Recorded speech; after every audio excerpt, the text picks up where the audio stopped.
right, Mike, started off big, baby. All right. So for the first question, what key things have I learned in the program? For me, the Myers-Briggs was definitely one of the top things for me. The just being able to understand my MBTI report. After reading my full report, I realized how important it was to know myself that way, to become a more effective leader and a team member. I wanted to bring as much value to my team as possible. When reviewing, I did notice that, ENFJs can contribute to a team very well, but I also have that very high extrovert of 84%. So one big takeaway for me is I really need to sit back and listen. I wanted to start, facilitating discussions, encouraging contributions from all team members, and, asking them things in a more structured way.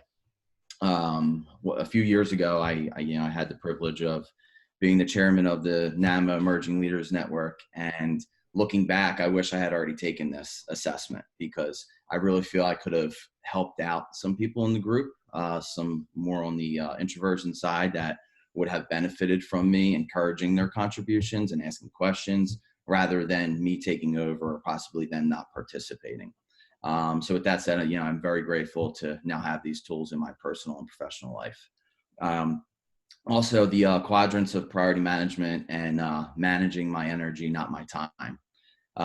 Working on managing my energy, not my time, was something I got from Larry, an article that he had sent to us. And I do find that as a very, very valuable tool. In a past boot camp, we did discuss the 4 priorities of or quadrants of priority management. And I have realized during this process, even during the pandemic, this is something I really needed to concentrate on. I ended up, having some distractions. I missed a few deadlines. So I really had to put those, deception quadrants, number 3, in there and focus more on quadrants number 1, not letting the deception get into quadrant 1, where my, more important urgent matters remain. So for me, those 2 things were major as well.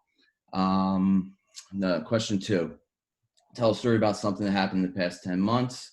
I really tried to stay focused on utilizing the strategies from my EQ test. They were greet people by name, practice the art of listening, and catch the mood in the room. For me, it was one of the best things that I could have done was practice the art of listening.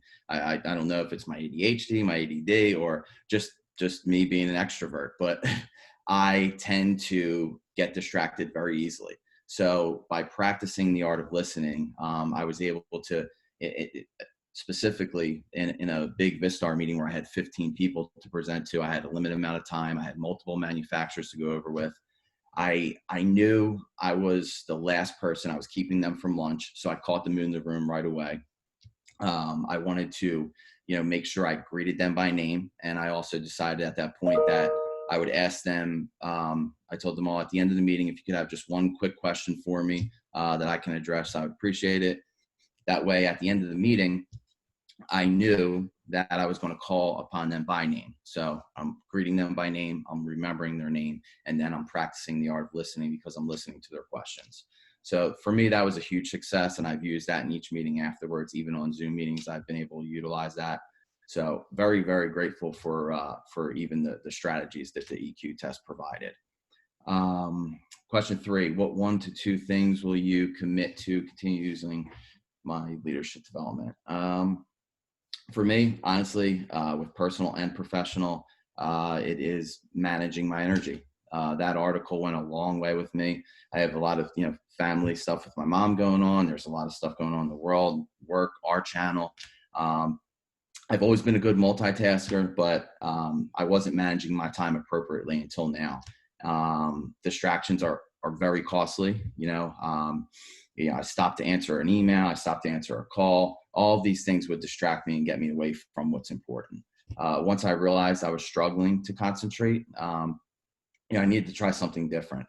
I now practice the following things to manage my energy, which are enhancing my sleep by setting an earlier bedtime, sticking to it, fuel positive emotions in myself and my family, and every night identify the most important challenges that are there the next day. And then when I wake up, make sure that's the first thing that I focus on.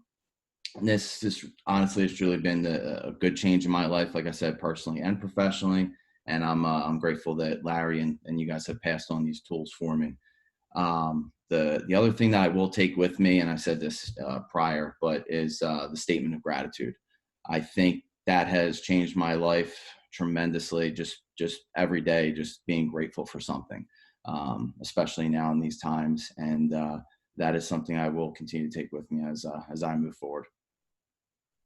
So that's that. Awesome.